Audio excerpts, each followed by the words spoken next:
Elle a commencé comme ça. Sans préambule, sans chercher à adoucir le coup, juste quelques mots qui ont transformé un mariage en un événement de réseautage. J'avais encore des brins d'herbe coupés collés à mes mollets quand elle l'a dit. Je m'en souviens parce qu'ils ont commencé à me démanger, mais je n'ai pas bougé. Je suis resté là, debout, les tondeuses à pousser garées derrière moi, le moteur crépitant encore en refroidissant. Elle m'a tendu un verre de thé glacé comme si de rien n'était, comme si nous étions à un foutu pique-nique. Sa voix ne s'est pas brisée. Ses mains ne tremblaient pas. En fait, elle avait l'air soulagée. J'ai pris le thé, je me suis assis à côté d'elle, et j'ai attendu.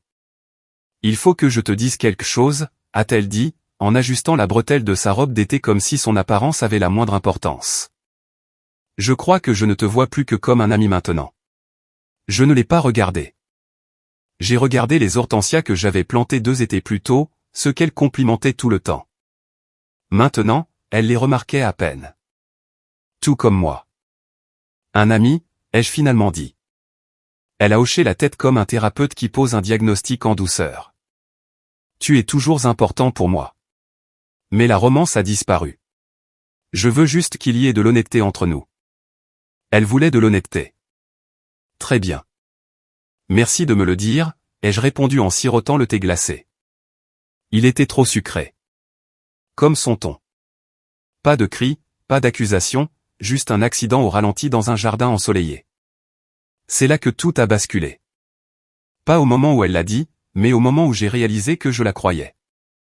Et pas parce qu'elle était courageuse ou lucide, mais parce que j'avais vu les signes avant-coureurs dans les plus petites choses. La façon dont elle a commencé à se préparer après que j'étais allé me coucher. La porte de la salle de bain verrouillée pendant ses appels téléphoniques. La manière dont elle a cessé d'attraper ma main quand nous traversions la rue. On remarque ces choses quand on n'est pas désespérément en train de prétendre qu'elles n'existent pas. Et vous savez quoi? Ce moment a tout changé. Non pas parce qu'il m'a brisé, mais parce qu'il a remis quelque chose en place. Voyez-vous, quand quelqu'un cesse de vous voir comme un mari et commence à vous voir comme un ami, ce n'est pas seulement un changement d'émotion. C'est une prise de pouvoir. Cela signifie, tu es inoffensif. Tu ne partiras pas. Je peux te dire ça et tu continueras à tondre la pelouse, à réparer l'évier et à te souvenir de notre anniversaire comme un bon petit bouche-trou. Elle pensait m'offrir un cadeau emballé dans une fausse maturité. Mais ce qu'elle m'a tendu, c'est un miroir dans lequel je ne m'étais pas regardé depuis longtemps, et j'ai vu la vérité aussi clairement que le jour. J'avais été mis sur la touche dans mon propre mariage, jouant en défense pendant qu'elle réécrivait les règles. Eh bien, d'accord. Nouvelles règles, nouveaux joueurs. Maintenant, si vous me suivez toujours, prenez une seconde pour cliquer sur le bouton « Suivre ». 95% d'entre vous ne le feront pas. Mais ce genre de choses, cette lente désintégration du confort et du contrôle, ça arrive plus souvent que vous ne le pensez. Et raconter ces histoires aide mon équipe à les mettre en lumière. Quoi qu'il en soit, ce jour-là, je suis rentré à l'intérieur et j'ai fait un seul changement, non par dépit, non par drame. J'ai arrêté de l'embrasser pour lui souhaiter bonne nuit. Ce soir-là, j'ai dit « Dors bien » et je me suis retourné sans tendre la main vers elle. Pas de chaleur, pas de pause, juste le silence. On pouvait entendre le robinet goutter dans la salle de bain au bout du couloir. C'était à ce point silencieux. Elle n'a rien dit, mais elle n'a pas dormi non plus. J'ai entendu sa respiration changer, devenir rapide et superficielle. Elle pensait que j'allais pleurer, que j'allais la supplier, peut-être suggérer une thérapie, mais je n'ai rien fait de tout ça. J'ai ajusté mon oreiller et j'ai laissé l'air s'épaissir entre nous, parce que quand quelqu'un vous dit que vous n'êtes qu'un ami, vous écoutez et vous le prenez au sérieux. Le lendemain matin, elle a fait des pancakes maison. Elle a même saupoudré de la cannelle dessus, comme j'aime. J'ai dit « merci ». J'en ai mangé 2, puis je suis parti travailler. Pas de baiser, pas de regard insistant. Et pour la première fois depuis des années, je ne lui ai pas envoyé un seul texto de la journée. Pas de « comment se passe ton après-midi », pas de « tu veux quelque chose du magasin ». Je suis rentré à la maison. Elle était au téléphone, elle a ri à quelque chose, puis s'est tue en me voyant. J'ai hoché la tête, j'ai pris une bière et je me suis assis sur le porche. Je n'ai pas demandé à qui elle parlait. Je n'en avais pas besoin, car ce n'était plus mon rôle. J'étais juste un ami. Ça ne s'est pas fait du jour au lendemain. C'est ce qui a rendu la chose si efficace. Anna pensait que j'aurais une « réaction ». C'est comme ça qu'elle les appelait lors de nos disputes passées. Mais, réaction, comme si la trahison émotionnelle était une sorte d'expérience de laboratoire et que j'étais la variable imprévisible. Mais cette fois, rien n'a éclaté. Rien n'a explosé. Je n'ai pas attaqué. Je n'ai pas sombré. J'ai juste cessé d'être présent de la manière à laquelle elle était habituée. Nous étions sur le canapé, notre place habituelle, celle où nous avions l'habitude de nous blottir l'un contre l'autre comme une horloge vers 21h. Ses jambes sur les miennes, ses doigts effleurant distraitement mon bras. Maintenant, je m'asseyais à l'autre bout, la télécommande à la main, les yeux rivés sur l'écran. Pause publicitaire, un tour aux toilettes, un verre à remplir, n'importe quoi pour éviter la proximité. Parfois, elle jetait un coup d'œil, faisant ce petit mouvement de faux bâillement-étirement que font les femmes quand elles veulent un contact sans le demander. Je ne bougeais pas, je sirotais juste ma boisson et lui demandais si elle voulait changer de chaîne. Ses yeux ont scié. Ça, c'était nouveau. Une fois, elle a tendu la main et l'a posée sur la mienne. Je l'ai laissée là. Je n'ai pas rendu le geste. Je ne l'ai pas retiré non plus. J'ai juste laissé ses doigts froids reposer sur une peau qui n'offrait plus de chaleur. La nuit suivante, elle est rentrée tard. Vraiment tard, les cheveux bouclés, le rouge à lèvres s'estompant. Je n'ai pas demandé où elle avait été.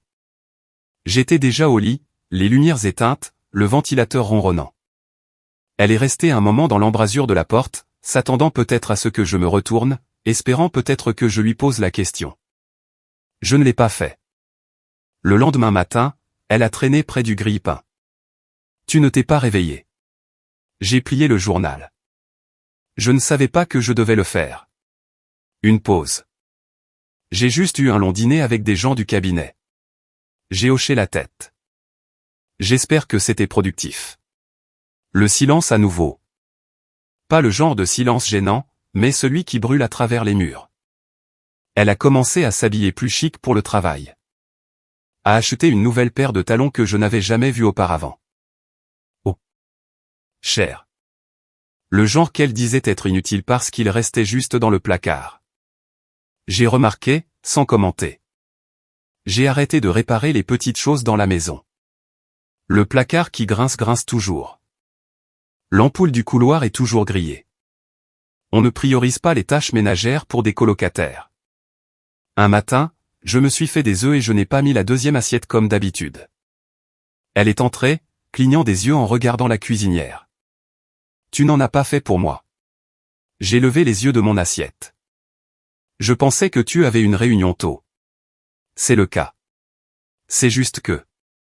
Laisse tomber. Elle s'est détournée rapidement, mais pas avant que je le voie. Ce petit pli au coin de sa bouche. La confusion, peut-être la frustration.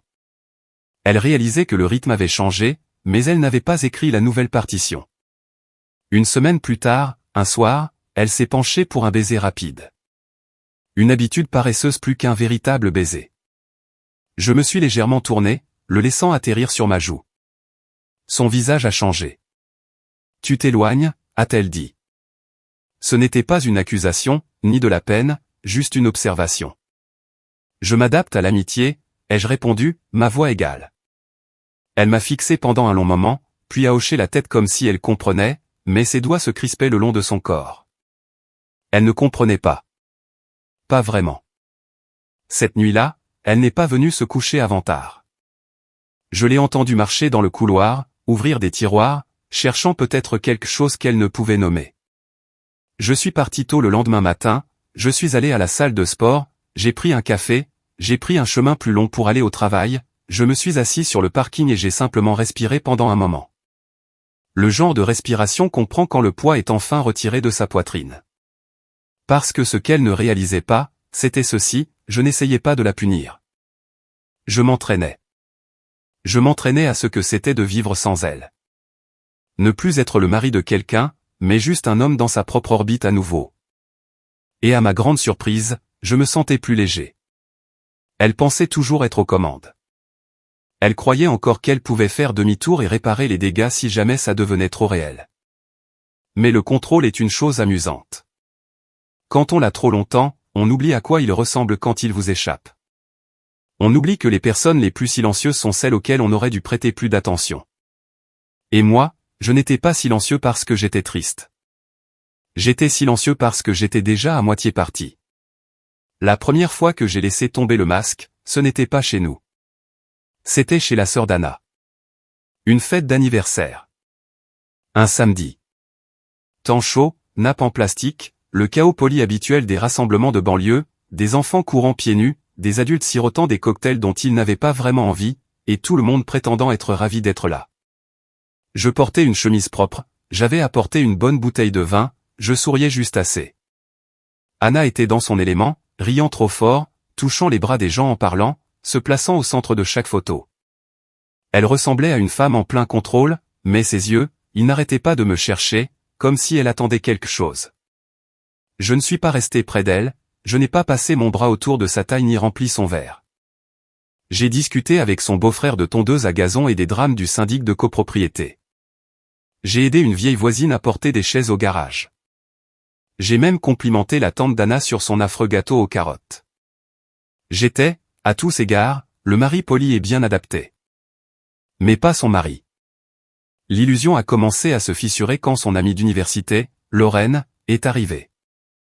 Celle qui avait toujours flirté un peu trop lourdement avec moi à l'époque où c'était sans danger, parce que tout le monde savait que j'étais pris. Elle s'est dirigée droit vers moi, riant à une blague que je n'avais pas faite. Toujours le plus beau, a-t-elle dit en touchant mon bras.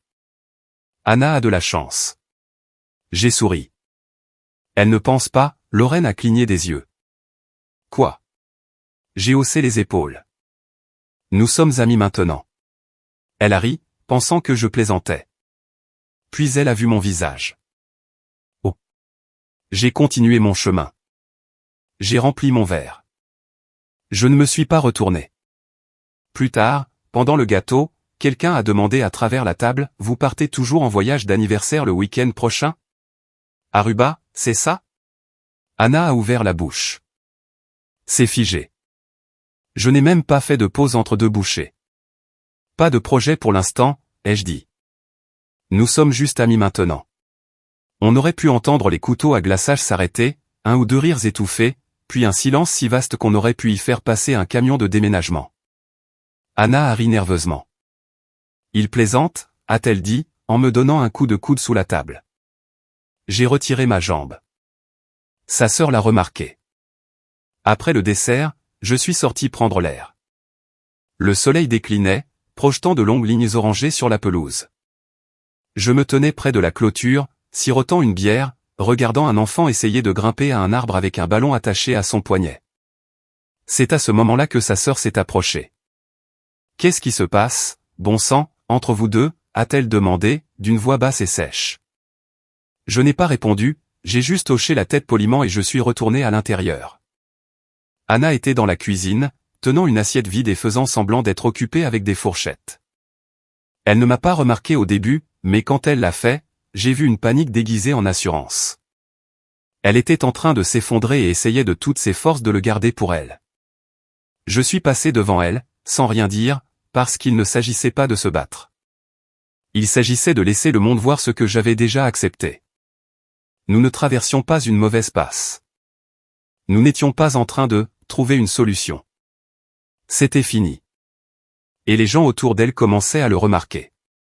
Ce soir-là, dans la voiture, elle a rompu le silence. « Pourquoi as-tu dit ça ?»« Dis quoi ?»« Qu'on est juste amis, devant tout le monde. » J'ai gardé les yeux sur la route. « Parce que c'est ce que nous sommes. » Elle a poussé un soupir frustré. « Tu sais l'image que ça a donné. La vérité. » Elle m'a fixé. « Tu m'as fait passer pour la méchante. » J'ai souri sans humour. « Tu as fait ça toute seule, Anna. » De retour à la maison, elle a claqué la portière de la voiture, si fort qu'elle aurait pu ébranler quelque chose en moi. Ça n'a pas marché. Parce que chaque fois qu'elle essayait de contrôler le récit, je la laissais sentir le volant, mais j'avais arrêté de m'asseoir sur le siège passager. Laisser ses amis spéculer. Laisser sa famille s'interroger. Je ne me cachais plus. Et le meilleur dans tout ça, c'est que je n'avais pas besoin d'élever la voix pour être entendu. Ils m'entendaient tous très bien. Il était tard. Je venais de rentrer du garage après avoir réorganisé les étagères que je devais ranger depuis des mois.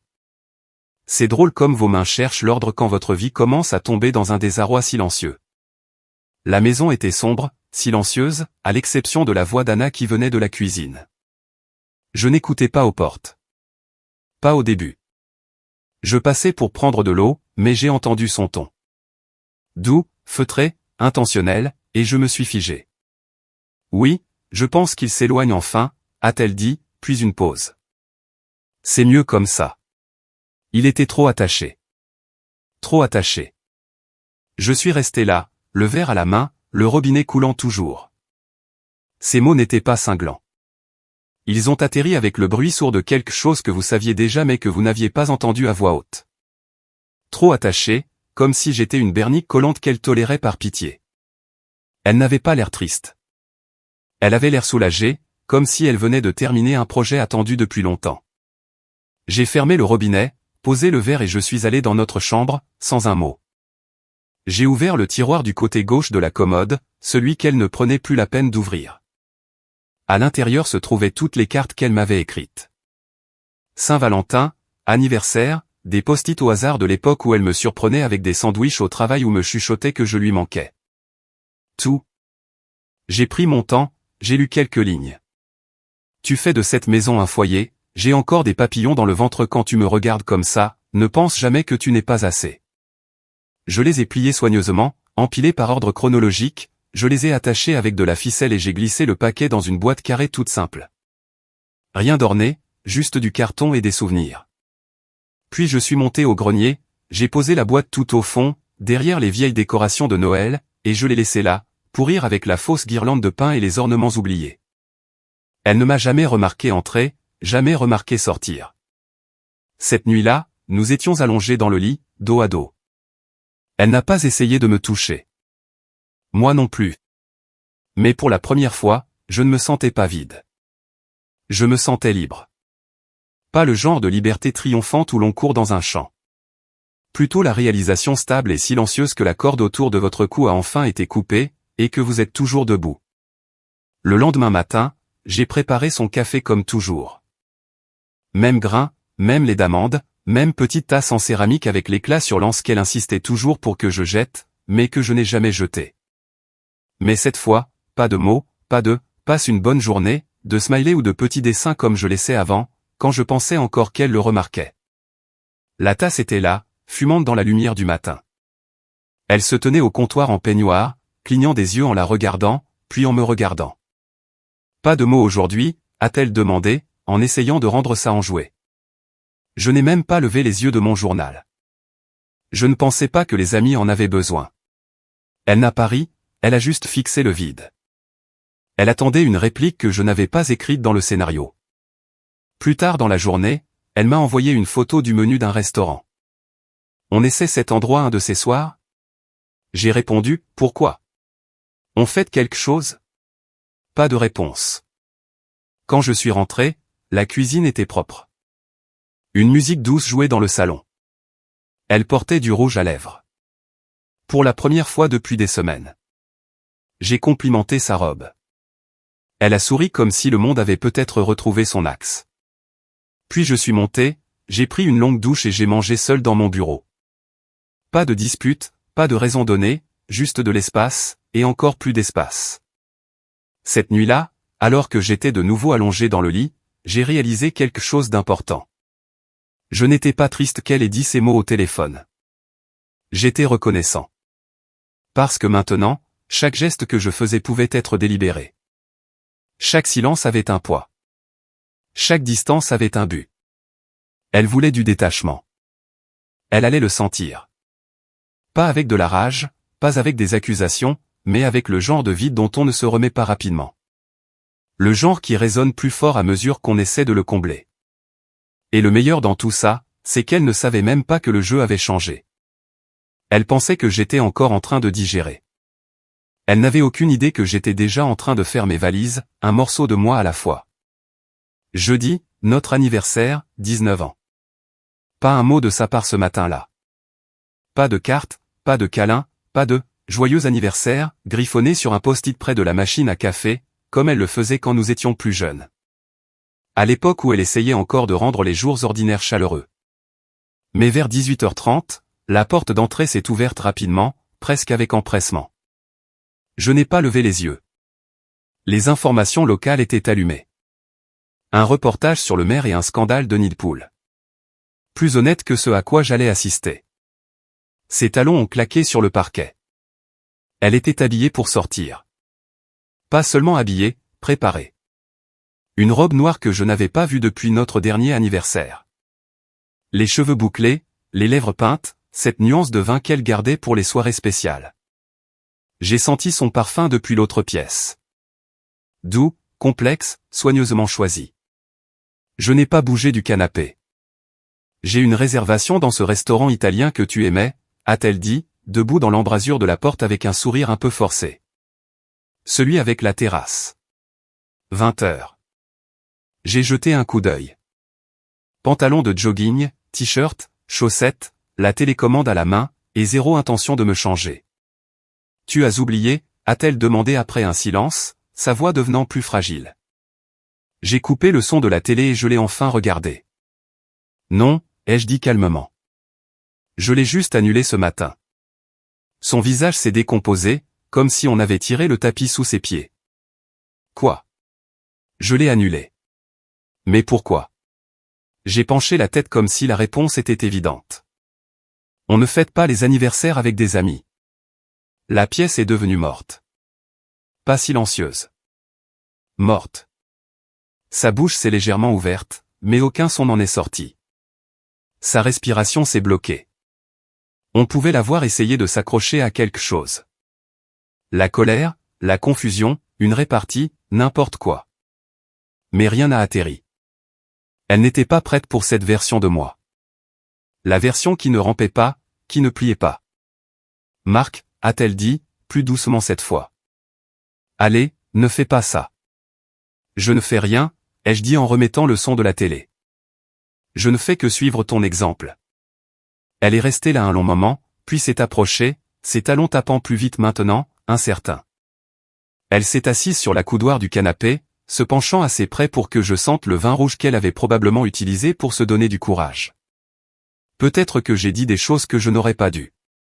Je ne le pensais pas comme ça. Si, tu le pensais, ai-je dit, les yeux toujours sur l'écran. Je ne voulais pas dire qu'on était juste amis pour toujours. Je me sentais juste déconnecté. C'est compliqué. Non, tu as rendu les choses simples. Je me suis tourné vers elle, la regardant enfin dans les yeux. Je t'aimais. Je te respecte encore, mais je ne vais pas célébrer le fantôme de ce que nous étions. Ses lèvres ont tremblé. J'ai mis cette robe pour toi. Et moi, j'ai mis de la distance pour moi, ai-je répondu. On dirait que nous nous sommes habillés en conséquence. C'était tout. Pas de cri, pas de départ en claquant la porte, juste un long silence stupéfait entre deux personnes qui avaient l'habitude de finir les phrases l'une de l'autre. Elle n'est pas allée dîner. Elle n'a même pas enlevé la robe pendant des heures. Elle est juste restée assise à l'îlot de la cuisine, fixant un verre de vin qu'elle n'a jamais rempli, son téléphone face cachée, l'écran clignotant avec une notification qu'elle n'a pas vérifiée. À un moment, je suis passé pour prendre une collation. Elle a levé les yeux comme si elle voulait dire quelque chose. J'ai juste hoché la tête, j'ai continué mon chemin, et c'est là qu'elle a su que ce n'était pas un caprice. C'était une chute de température. Elle avait allumé l'allumette avec son petit discours sur l'amitié. J'ai juste laissé le gel faire le reste. À minuit, le maquillage avait coulé. La robe s'était froissée, et le regard dans ses yeux n'était plus de l'irritation ou de la confusion. C'était de la peur. Le genre de peur que l'on ressent quand on réalise qu'on a peut-être poussé trop loin, trop vite, et que maintenant le sol sous ses pieds n'est plus en train de bouger. Il a disparu. Le matin après la robe, le maquillage, le dîner annulé, elle était levée avant moi. Elle avait fait des œufs. L'odeur emplissait la maison. Une tactique, pas un geste. Anna n'avait pas cuisiné depuis des semaines, à moins que ça ne vienne d'un sac congelé avec des instructions pour le micro-ondes imprimé au dos. Mais ce matin-là, bacon, œufs, toast, café, la totale. Elle a même mis les foutus sets de table. Je suis descendu. Elle était déjà assise, 2 assiettes sur la table. Elle a souri comme si rien de tout cela ne s'était produit. Bonjour, dit-elle, joyeusement. Bonjour, ai-je répondu d'un ton plat. Nous avons mangé dans un silence quasi total. Je mâchais. Elle me regardait comme si elle attendait un merci ou un dégel. À mi-chemin, elle a posé sa fourchette doucement et a dit, je ne voulais pas dire qu'on devait tout arrêter. J'ai levé les yeux lentement. Tu as été clair, ai-je dit. J'écoute. Son visage s'est crispé. Pas de colère, plutôt de la fragilité, comme si les mots avaient atterri plus lourdement que prévu. Elle a continué à parler. Ce que j'ai dit la semaine dernière, j'essayais juste d'être honnête. Je ne voulais pas dire qu'on devait arrêter de se toucher, de se parler ou. Elle s'est interrompue, ses yeux cherchant les miens. J'ai juste cligné des yeux. D'accord. Elle a dégluti. Je voulais juste dire que je me sentais déconnecté, qu'on devait trouver une solution. Tu as dit que tu ne me voyais plus que comme un ami. Je ne voulais pas dire pour toujours. Tu n'as pas dit cette partie-là. Silence à nouveau. Tu es cruel, a-t-elle finalement dit, la voix brisée. Non, ai-je répondu. Je suis cohérent. Tu as demandé de l'amitié. Je l'honorais. Ça l'a fait taire. Elle a baissé les yeux sur son assiette comme si celle-ci l'avait trahi. Des larmes ont commencé à se former et je pouvais la voir cligner des yeux rapidement, essayant de les retenir. Puis sont venus les souvenirs, comme une corde de secours qu'elle tirait pour se sortir de là. Tu te souviens de notre voyage à Glacier, a-t-elle demandé.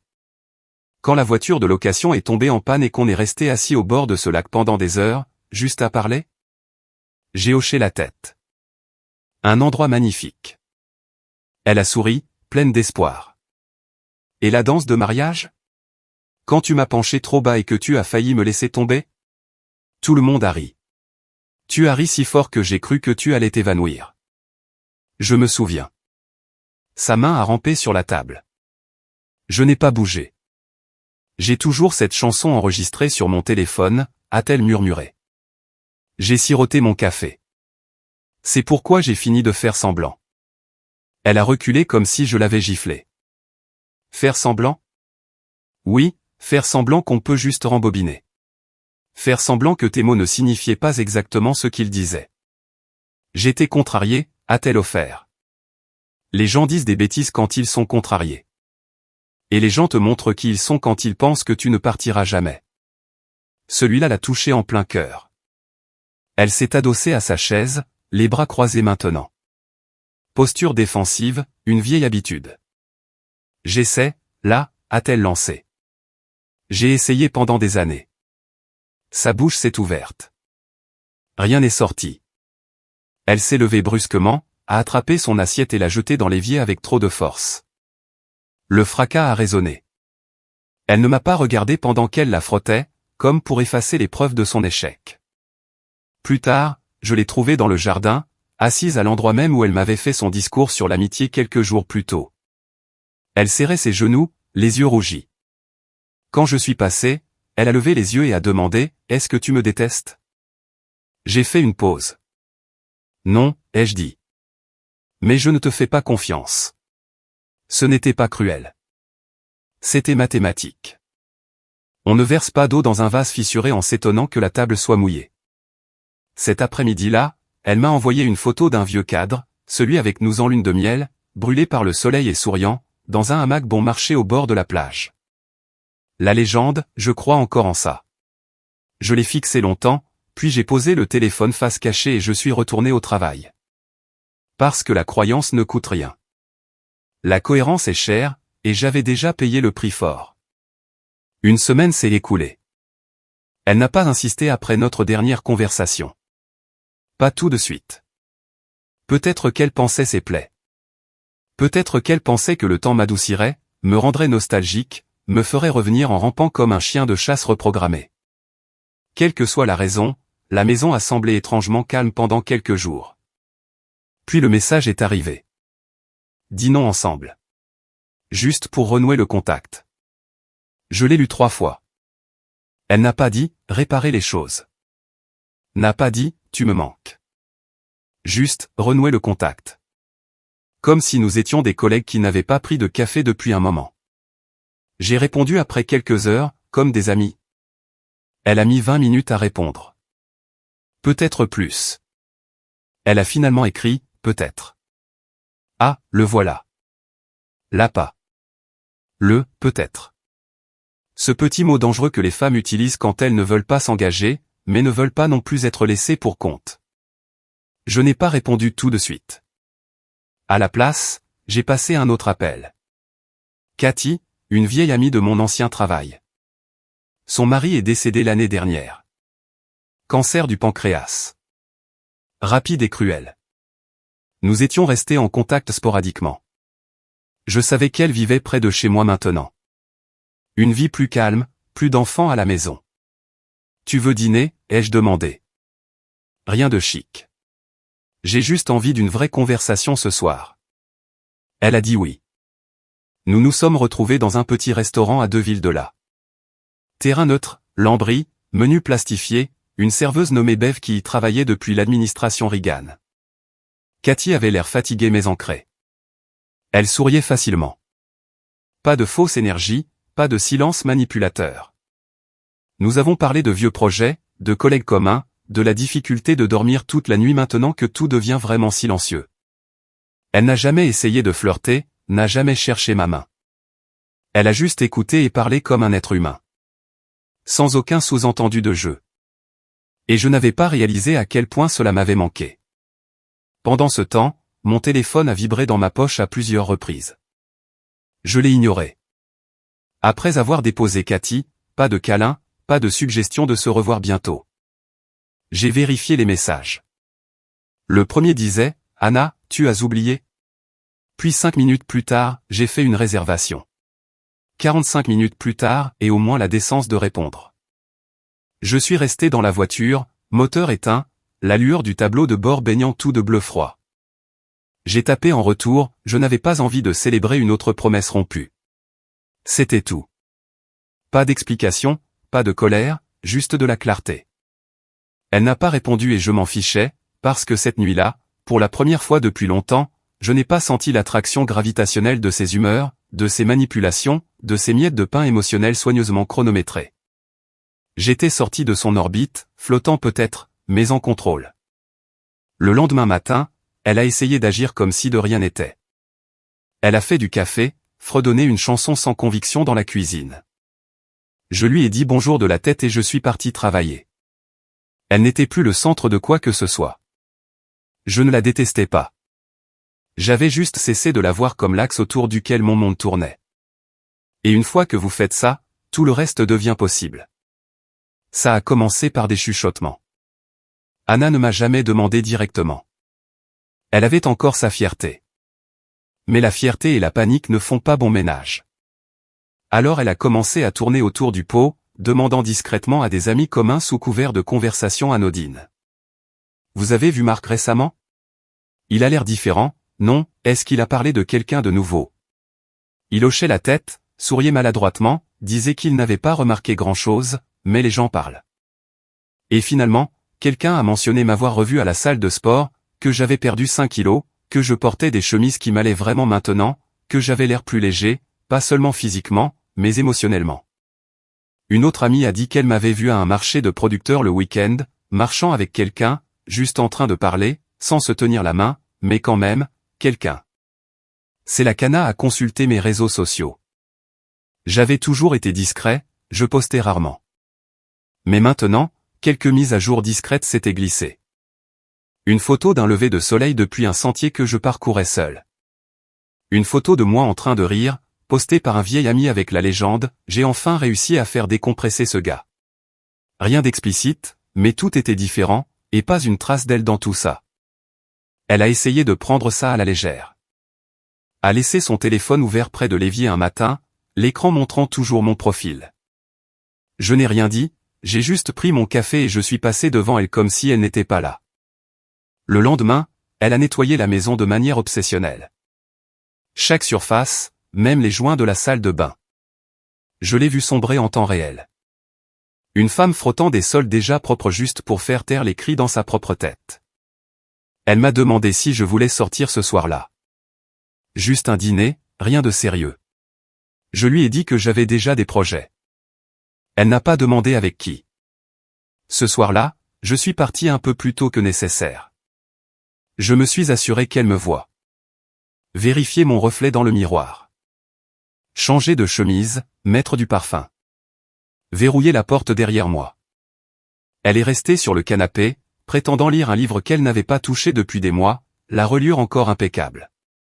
Quand je suis rentré, elle dormait sur le canapé, les lumières allumées, portant toujours les mêmes vêtements.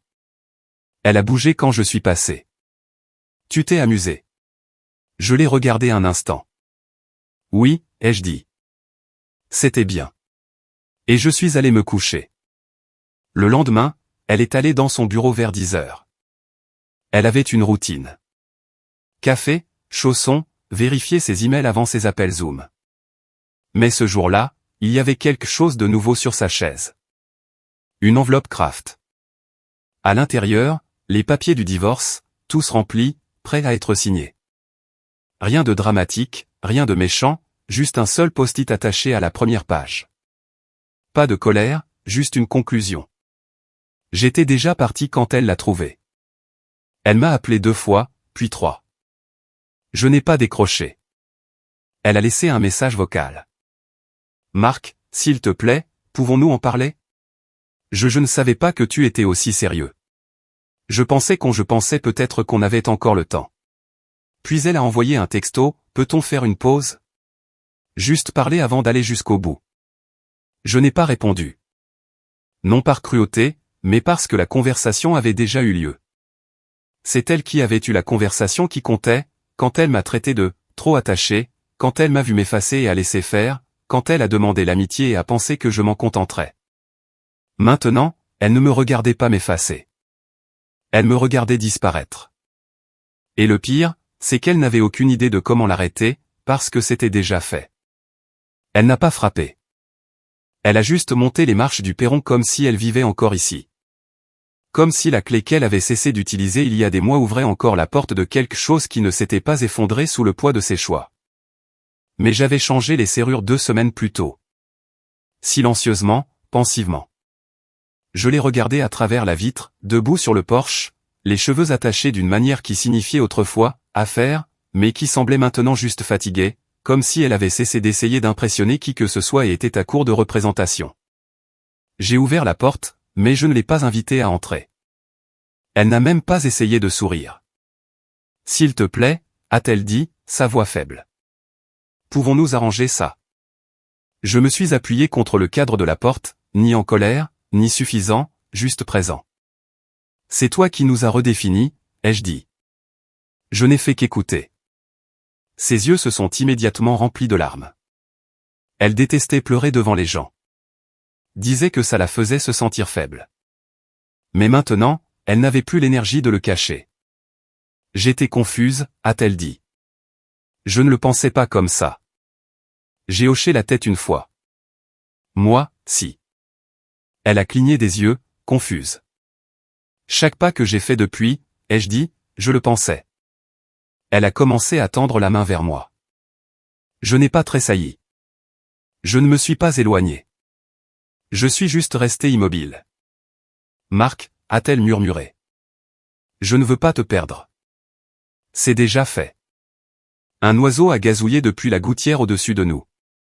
Un petit moineau qui n'avait aucune idée qu'il interrompait un enterrement. Je pensais que ce n'était peut-être pas trop tard, a-t-elle dit. Je pensais que tu étais juste blessé et je t'ai donné de l'espace pour te calmer. J'ai presque ri. Presque. Tu ne m'as pas donné de l'espace, ai-je dit. Tu m'as donné de la clarté. Elle a reculé comme si je l'avais frappée, mais je n'avais pas levé la main. N'avais même pas élevé la voix. Elle a essayé une dernière fois. La dernière carte de son jeu. Je t'aime encore. Je l'ai regardé pendant un long moment, j'ai laissé les mots flotter là, suspendus dans l'air comme l'humidité avant un orage. Puis j'ai pris l'enveloppe derrière la porte et je la lui ai tendue. Celle avec ma signature finale, ma rupture nette. Je sais, ai-je dit. Elle ne l'a pas ouverte. Pas besoin. Ses mains tremblaient. Je ne pensais pas que tu irais vraiment jusqu'au bout. Je sais. Elle a regardé par-dessus mon épaule, comme si elle pouvait encore voir la version de notre vie qu'elle connaissait. Le couloir où nous dansions un slow pendant que le dîner brûlait dans le four. Le vieux canapé où elle se blottissait contre moi sans réfléchir. Le chargeur de brosse à dents partagé sur lequel elle levait les yeux au ciel. Tout était encore là. Rien de tout cela n'était plus à elle. Je pensais qu'on avait plus de temps, a-t-elle dit, ne me parlant même plus à moi. Plutôt à l'idée de moi, au contour estompé d'un homme qu'elle n'aurait jamais cru voir partir. Je n'ai pas répondu. À la place, j'ai fermé la porte doucement, sans un mot. Pas de claquement, pas de monologue final, juste le clic silencieux de quelque chose qui était autrefois ouvert, et qui se fermait. Derrière cette porte, la maison n'était pas vide. Elle était à moi. Le café n'était pas à la mode. Pas de latte instagrammable, pas d'ampoule Edison au plafond qui en faisait trop. Juste une table en bois fissuré, l'odeur des grains torréfiés et le bruit de la circulation adouci par la distance. C'est ce qui m'attirait là chaque samedi maintenant. La distance. Je venais depuis quelques mois. Même heure, même place, une petite table près de la terrasse arrière où la lumière de fin d'après-midi peignait tout en or. La serveuse avait cessé de me demander ma commande. Café noir, un verre d'eau, rien d'autre. J'étais plus mince maintenant, pas de cette manière famélique post-rupture, mais de la manière dont un homme a l'air quand il arrête enfin de traîner un poids mort. J'avais rasé la barbe qu'Anna disait toujours me vieillir et j'avais laissé le gris apparaître sur mes tempes. J'avais mérité ce gris. Autant le montrer. Un livre à la main, les chaussures enlevées sous la table, le vent passant comme s'il n'avait nulle part où aller. Puis je l'ai vue. Cathy. L'amie du travail, la veuve. Elle m'a repéré à travers la porte-fenêtre et a souri avec cette douce gentillesse patinée que seules les personnes qui ont perdu quelque chose comprennent. Elle s'est approchée, sans maquillage, les cheveux en queue de cheval, tenant 2 gobelets à emporter et un croissant à moitié mangé. Je me disais bien que c'était ton coin du samedi, a-t-elle dit en tirant la chaise avant que je puisse dire oui. Nous avons parlé, ri un peu. Elle m'a raconté l'histoire d'un tuyau éclaté dans sa salle de bain d'amis et comment son neveu avait essayé de le réparer avec du ruban adhésif et de l'optimisme. Je lui ai parlé de la vieille Chevrolet que je restaurais dans le garage. Rien de flirtant, rien de prévu, juste 2 personnes qui comprenaient la valeur des choses non dites. C'est là que mon téléphone a vibré. J'ai vu le nom sur l'écran avant de voir les mots. Il était toujours enregistré comme « Anna ». Pas d'émoji, juste le nom. Simple comme la femme elle-même. Tu me manques. J'avais tort. Pas de ponctuation. Juste brute, comme une pensée qu'elle n'avait pas eu le temps de filtrer. Le genre de message qui relève moins de la réconciliation que du regret. Cherchant un point faible. Je l'ai fixé. Cathy a remarqué, n'a rien demandé, a juste siroté sa boisson et regardé les arbres se balançant doucement dans la brise. Elle savait que toutes les blessures ne demandent pas de mots. Je n'ai pas répondu. Je n'en ai pas ressenti le besoin. J'ai laissé mon pouce flotter au-dessus de l'écran un instant, puis j'ai appuyé sur « Supprimer ». Pas d'archives, pas de brouillon, pas de « plus tard ». Disparu. J'ai posé le téléphone face contre table, j'ai pris une autre gorgée de café et j'ai juste écouté le vent, le rire d'un couple derrière nous, le son de ma propre respiration qui n'essayait enfin plus de rattraper personne. Anna avait fait son choix il y a longtemps. Elle avait jeté la première allumette et avait été surprise quand la maison a brûlé. Mais moi, je ne suis pas parti avec des cendres sur les mains. Je suis parti avec de la clarté. Et parfois, c'est toute la conclusion dont on a vraiment besoin.